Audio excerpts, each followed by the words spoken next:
There are 3 commercial flights per day from my small hometown of Bangor, Maine, to where I went to college in New York City. The first one leaves a little bit after 5 a.m., and I'll never forget being a college student waiting for one of those 5 a.m. flights on a Monday morning and seeing my Little League baseball coach standing there at the gate. And I was surprised to see him there. He's the type of person you normally expect to see around town, not at the airport before sunrise. And I went over, I said hello. I asked him if he was traveling anywhere on vacation. I didn't see his wife or his youngest son with him, who would have been like a senior in high school at the time. My Little League baseball coach had been a chemical engineer at the local paper mill in Bucksport, Maine, for over 20 years, until it had shuttered in 2014, laying off 500 people. And my coach had told me, standing there at the airport, that rather than look for a new line of work in the Bangor area, it's got about 100,000 people in the surrounding towns, he had decided to remain employed with the Verso Corporation, which is the company that owned the Bucksport Mill, given how much he had contributed into his pension over the years and how valuable that would be to have vests after 30 years. He really wanted his pension because he had earned it.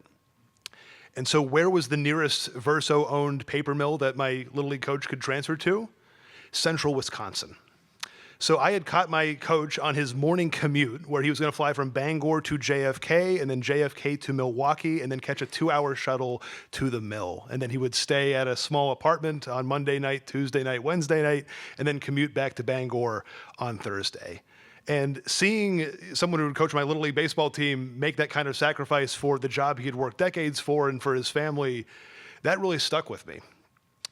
And seeing that, having that experience and seeing the economic and social costs of seeing 5 different paper mills in the Bangor area shutter and laying off thousands of workers from good paying jobs, that motivated me to study the same types of questions that I study today as an economics PhD student here at Stanford.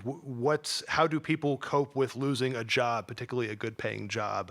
How do people support themselves and their families when they are looking for the next paycheck?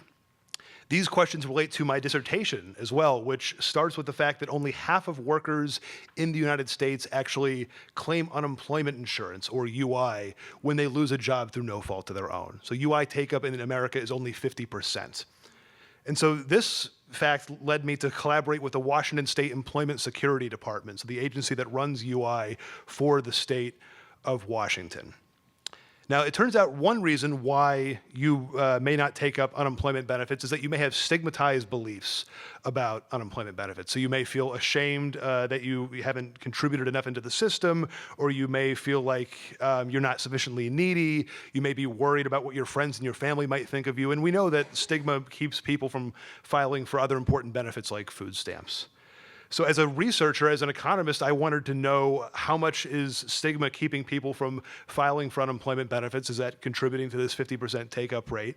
But it wasn't obvious how exactly we would go about destigmatizing unemployment benefits. But my research team, in collaboration with Washington State, was going to be sending out informational letters to workers who had lost their job but had not claimed unemployment insurance benefits, advertising, here's how you apply, here's the phone number, here's the website that you can go to.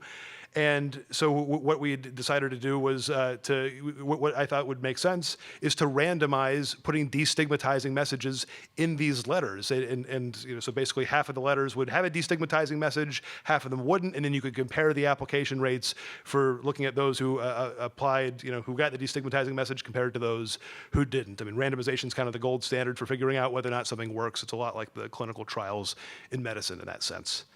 But figuring out what the nature of what the destigmatizing message should be is not so straightforward either. I mean, like from my co-author and I had a lot of say about what would go into the letters that the Washington state government would send out, but how exactly we would destigmatize these benefits wasn't so clear. So, from my Stanford cubicle, I was poring over lots of different articles about how people's stigmatized beliefs affect their interactions with the government.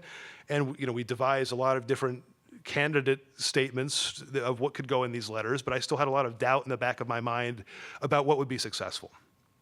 But as I mentioned, in addition to being a Stanford economics PhD student, I was an employee of the Washington State government. And so this meant that I could actually go up to Washington State and go into their public employment offices and meet with unemployed workers. They had public employment offices where workers can not only file for unemployment benefits, but also just connect with employers, update their resumes, and search for jobs on the computer. So these were the perfect types of places to solicit feedback from unemployed individuals on these letters. So, armed with different versions of these letters, I set up a private room and invited people back one by one to ask and solicit their feedback on the letters that my co-author and I had written. And slowly but surely, I got really discouraged about a lot of the versions of the letters that we had written.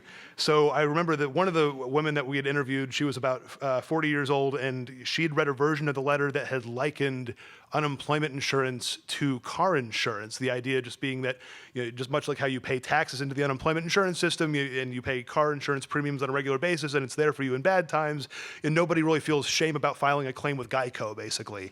And but she read this letter, and she looked really confused and said, well, wait, like my employer doesn't pay these premiums. I don't pay these premiums. Does that mean I'm not going to get unemployment benefits? And so I realized that the insurance framing, even though I thought it was straightforward and everybody pays the mandatory tax, that was actually creating confusion when I thought it was clarifying.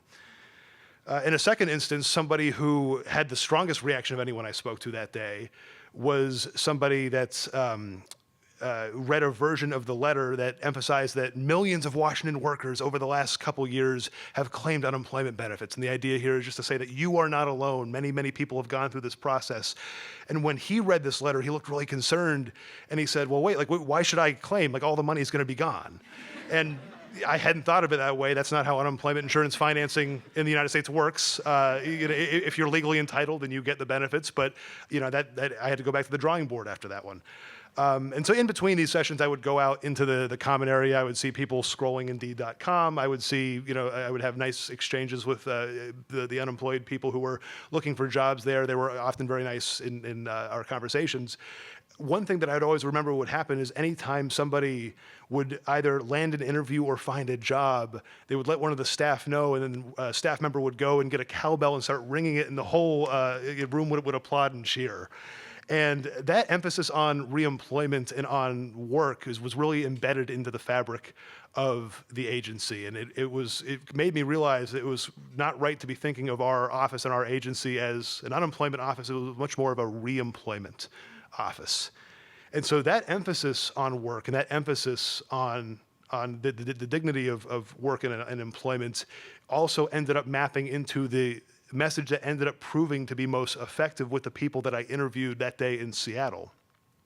The message that ended up being most effective in my interviews was basically one that emphasized that people who when you were a worker, when you were earning wages, you paid into the unemployment insurance trust fund, and therefore unemployment is an earned benefit. Unemployment insurance is not based off your financial neediness, it's an earned benefit. And that was what people responded really well to, and so my co-author and I, armed with those positive responses, decided to put that in the letters that we sent out to 40,000, that we plan to send out to 40,000 Washington workers. And I was still sort of doubtful in the back of my mind. We only interviewed a dozen people that day, so I was happy we found something that works, but other researchers have tried and failed to destigmatize social benefits in other contexts. So I wasn't clear it was going to work in this case. But when the day came that my research team in the Washington State government actually sent out the 40,000 letters, and we were able to see what the relative application rates were, we found a big uptick in the application rates for the group that received the destigmatizing letters that we had wrote. So basically, what we had learned that day with the real life interviews with the folks in Seattle actually worked on the ground with a much larger population at scale. And that was really exciting to see, and it made me reflect back on my experiences in that Seattle office, seeing the people there searching for jobs, thinking back to the cowbell ringing, and it just made me reflect that it's not just that people want a check, it's that they want to know that they've earned it. Thank you so much.